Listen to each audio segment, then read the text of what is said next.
አንድን ሰው ልትረዳው ካልቻልክ ለምን ታዝናለህ? በጣም የሚገርመኝ ነገር ነው። በተለይ ድሃ የሚባለው ማህበረሰብ ብዙ ጊዜ አዛኝ ነው። ልክ እሱም የሚበላው ሽሮ ነው፣ የሚያዝንለት ሰው የሚበላው ሽሮ ነው፣ ግን ያዝናል። ምንም የሚያሳዝን ነገር የለውም። ከቻለ የራሱን ህይወት መቀየር ነው። ዝም ብሎ ለጎረቤቱ ማዘን ምንም ይሉት ነው። ከሱ የተሻለ ህይወት አይደለም እሱ የሚኖረው። ለግጀሪ ላይፍ አይደለም የሚኖረው። ቪኤት አይደለም የሚሄደው፣ በእግሩ ነው የሚሄደው ወይ ትራንስፖርት ነው የሚጠቀመው። ግን ለጎረቤቱ ደግሞ ያዝናል። ምንም የሚያሳዝን ነገር የለውም። አንተ ልትረዳው ካልቻልክ አንድን ሰው ምንም ማዘን አይጠበቅብህም። በቃ እሱም የህይወቱን ኑር፣ አንተም የህይወቱን ኑር። ምንድነው ከንፈር መምጠጥ? በጣም የሚያስጠላ ነገር የምር።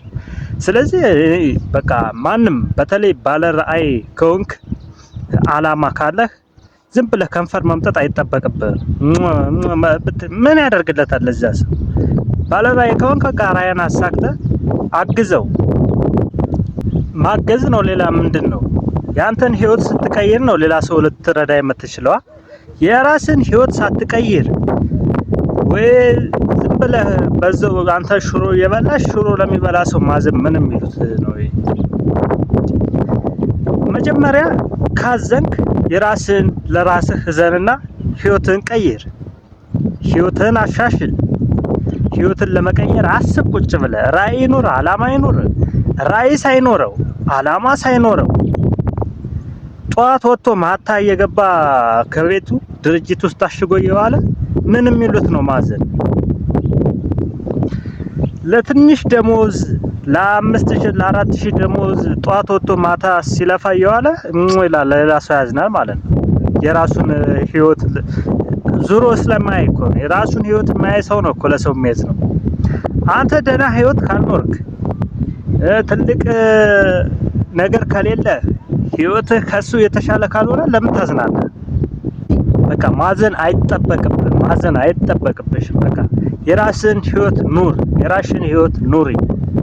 ምንድነው ከንፈር መምጠጥ? በጣም የምር በጣም የሚገርመኝ ብዙ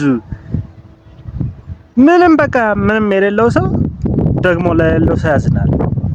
ብላዘር ለራስ ዘንና በቃ ህይወትን ቀይር። አላማ ያዝ፣ ራዕይ ያዝ። ባለ ራዕይ ከሆንክ አሁን ብትቸገርም አሁን ማይመች ህይወት እየኖርክ ብትሆንም ባለ ራዕይ ከሆንክ ወጣት ከሆንክ ምንድነው ነገ ይቀየራል። በዚህ ነው እንደሚቀጥለው። ወጣቱ ነህ አሁን ባለበት እኮ አይቀጥልማ። ስለዚህ አላማ ይኑርህ፣ ራዕይ ይኑርህና ህይወትን ለመቀየር ተንቀሳቀስ። ህይወትን ቀይር። ያንተ ህይወት ሲቀየር ያን ጊዜ ሌሎችን ህይወት መቀየር ትችላለህ። ያን ጊዜ የቤተሰቦችን አልፈህ ለሀገርህ ትተርፋለህ። ስለዚህ መጀመሪያ የራስን ህይወት ቀይር። የራስን ህይወት ሳትቀይር ለሰው ማዘን አይጠበቅብህም። በቃ ለሰው አትዘኑ፣ ጭራሽ ለሰው አትዘኑ። በቃ መጀመሪያ የራሳችሁን ህይወት አመቻቹ። የሆነ ነገር ልትሰጥ የምትችለው ሲኖር ነው። ከሌለህ ምንም ልትሰጥ አትችልም። ከሌለ ምንም ልታደርግ አትችልም። በቃ ከሌለ የለም። ስለዚህ የራስን ህይወት ቀይር፣ የራስሽን ህይወት ቀይሪ። ምንም ለጎረቤትሽ ማዘን አይጠበቅብሽም፣ ለሌላ ሰው ማዘን አይጠበቅብሽም። የራስሽን ህይወት ስትቀይሪ ያኔ አቅም ስለሚኖርህ ያንን ለጎረቤት የምታዝንለት ሰው ዝም ብለህ ከንፈርን ስለመጠጥክ ስለማይቀይረው ካለህ ላይ ታካፍለዋለህ። መጀመሪያ አንተ ሲኖር ነው ግዳ። ስለዚህ ህይወታችሁን ቀይሩ፣ አላማ ራዕይ ያዙ እንጂ ዝም ብላችሁ በባዶ ከንፈር እየመጠጣችሁ ለሰው አትዘሩ። በቃ ምንም አይበጅለትም። ለዛ ሰው ባታዝኑ እንደውም ይደብረዋል። ለዛ ሰው ራስ ስትሉ ያስጠላል የሌለ። ስለዚህ የራሳችሁን ህይወት ቀይሩ። በሰው ህይወት ጣልቃ አትግቡ። በቃ መጀመሪያ ራሳችሁን አሸንፉ፣ ራሳችሁን ቀይሩ።